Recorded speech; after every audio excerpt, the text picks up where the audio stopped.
What's going on, guys? Danny Hacker here with KECO Body Repair Products. In this series of videos, we're going to go over pull-to-paint repairs utilizing the full L2E system. Alright, so let's go ahead and dive into this repair. As you can see, there's two primary impact points, one on the upper and lower body line.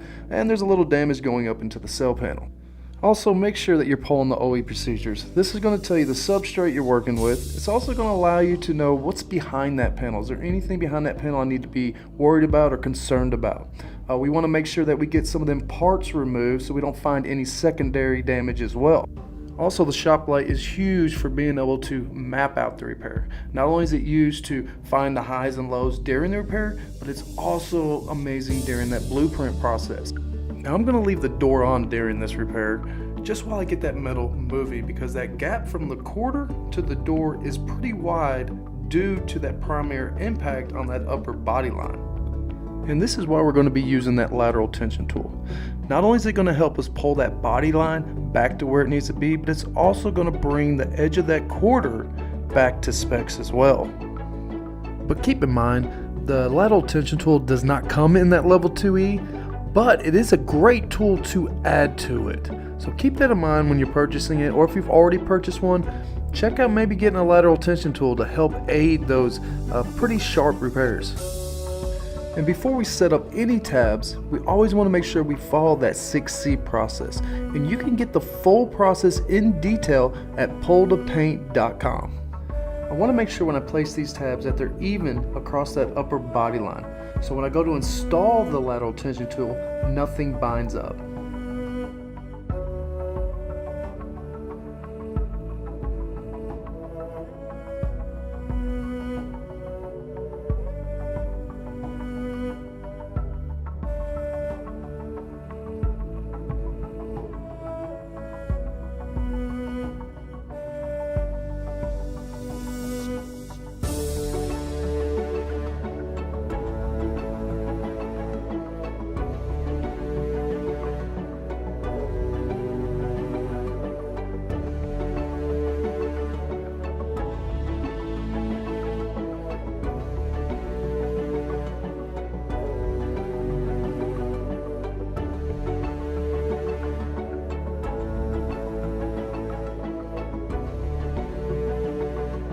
You also want to make sure that you do not over tighten it. That tool is designed to aid lateral tension. It's not the primary tool to pull the damage out.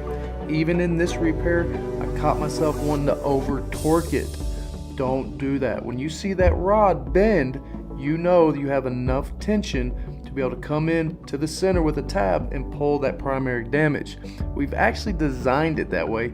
That way you have a good indication that you have enough tension. So you can see we got us a pretty big move.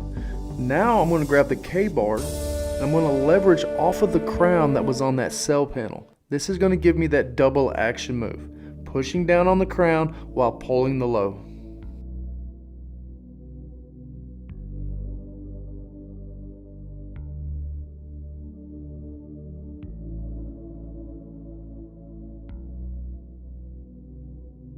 Now here's an awesome tip when removing those larger tabs, because when you follow that 6C process, those bad boys are on there. So what you're going to do is take your heat gun, warm it back up again, then spray your isopropyl alcohol and it should peel off nice and easy for you. So our door gap is on point, that body line has moved a ton, so now we're going to go ahead and start attacking that lower body line. Once again, always make sure you're following that 6C process, making sure that we're prepping that panel for strong, consistent pulls every single time.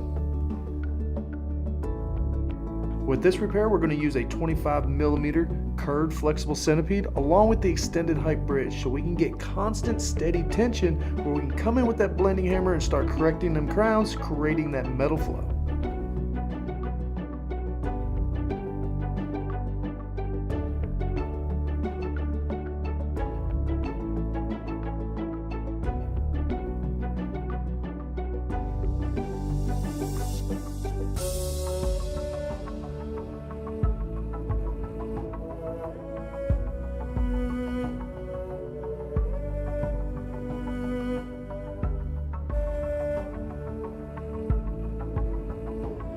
As you guys can see, I haven't been overthinking anything.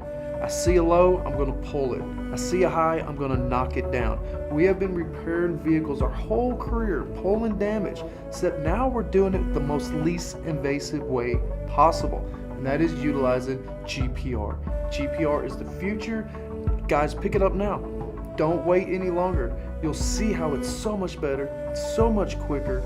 The end result is so much better. And once I get done pulling this massive damage, I'm going to move into my robo and my smaller crease tabs and dead centers and just start, pulling some of them smaller lows. Once I get everything kind of pulled out, I'm going to grab the slappers with my body hammer and just kind of smooth everything out, pushing all those crowns nice and evenly, so that way when I do get to my filler work, it's going to be one coat.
And that right there is a beautiful repair. And man, I gotta tell you, I'm really happy with how this repair turned out. It is super flat.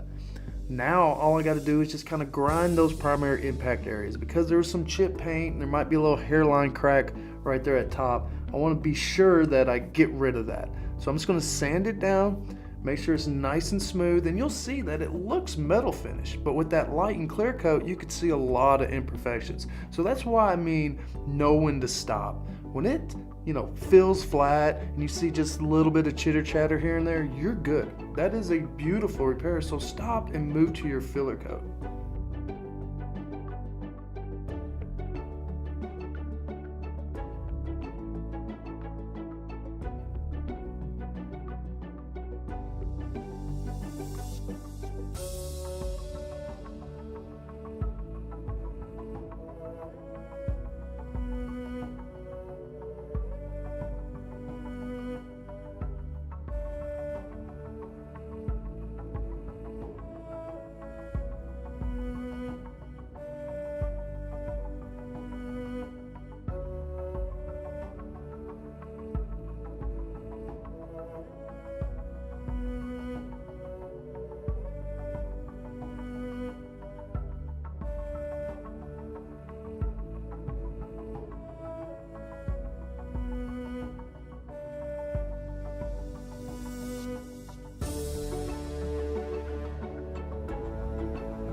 And as you can see, one coat, just like I said.